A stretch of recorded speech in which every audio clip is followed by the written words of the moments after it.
Assalamualaikum warahmatullahi wabarakatuh. Saya Mulyana, mahasiswa STKIP Muhammadiyah Bogor.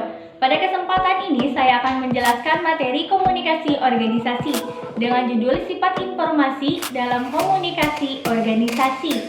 Komunikasi merupakan sebuah alat penghubung antar manusia dengan manusia lainnya. Yang dikatakan komunikasi bukan hanya dilakukan secara verbal tetapi juga secara nonverbal.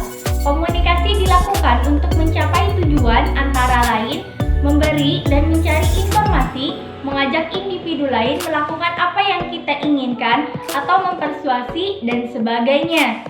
Komunikasi organisasi juga dapat dilihat dari segi sifatnya. Dalam organisasi seperti komunikasi pada umumnya, komunikasi organisasi juga terdapat beberapa golongan, antara lain 1. Komunikasi lisan dan tulisan. Hal ini berhubungan dengan bentuk pesan yang ingin disampaikan, karena sebagian besar interaksi manusia terjadi dalam bentuk ini. Komunikasi lisan adalah komunikasi yang diucapkan secara langsung, maksud dan tujuan yang ingin disampaikan. Sedangkan komunikasi tulisan adalah komunikasi yang berbentuk tulisan, seperti surat, email, dan sebagainya. 2. Komunikasi verbal dan nonverbal. Dalam komunikasi ada dua kemungkinan dalam melakukannya, yaitu dengan mengatakan langsung maksud dan tujuan yang ingin disampaikan, atau melalui isyarat muka dan gerak tubuh. 3. Komunikasi ke bawah, ke atas, dan ke samping. Penggolongan ini didasarkan pada aliran pesan-pesan dan informasi dalam sebuah organisasi. Komunikasi ke bawah adalah komunikasi yang terjadi antara atasan kepada bawahan.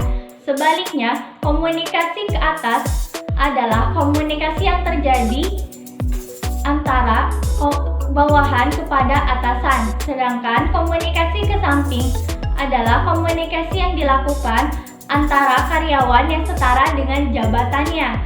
4. Komunikasi formal dan informal.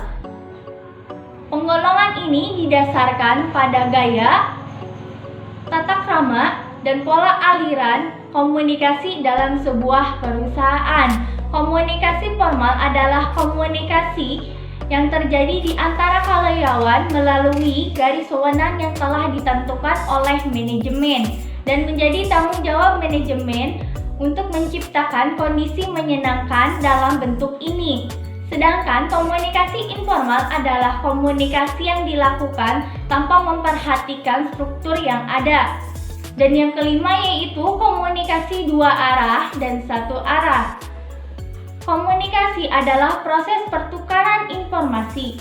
Dalam prosesnya ada dua kemungkinan, yaitu jika komunikasi yang dilakukan adanya feedback atau umpan balik, maka komunikasi tersebut adalah komunikasi dua arah. Sedangkan jika komunikasi yang dilakukan tanpa adanya feedback atau umpan balik dari lawan bicara, maka komunikasi tersebut adalah komunikasi satu arah. Baik, itu beberapa sifat informasi dalam komunikasi organisasi. Terima kasih. Wassalamualaikum warahmatullahi wabarakatuh.